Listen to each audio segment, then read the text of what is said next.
Hi friends, అందరికీ వందనాలు. ఇదిగో మనం ఒకటో కీర్తన చదువుకున్నాం. ఇప్పుడు 23వ కీర్తన చదువుకుందాం. యెహోవా నా కాపరి, నాకు లేమి కలగదు. పచ్చిగల చోట్లను ఆయన నన్ను బలుండ చేయుచున్నాడు. శాంతికరమైన జలముల వద్ద ఆయన నన్ను నడుపుచున్నారు. ఆయన నామమును బట్టి నీతి మార్గములలో నన్ను నడిపించుచున్నారు.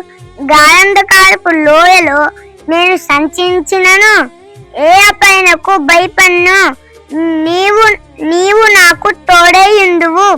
నీ దుడ్డుకర్రను నీ దండమును నన్ను ఆదరించను. నా శత్రువుల ఎదుట నీవు నాకు భోజనము సిద్ధపరిచి ఉన్నావు. నూనెతో నా తల అంటి ఉన్నావు. నా గిన్నె నిండి పొల్లుచున్నది.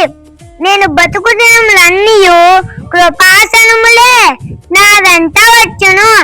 చిరకాలము యెహోవా మందిరములో నేను నివాసము చేసేదను. Bye friends.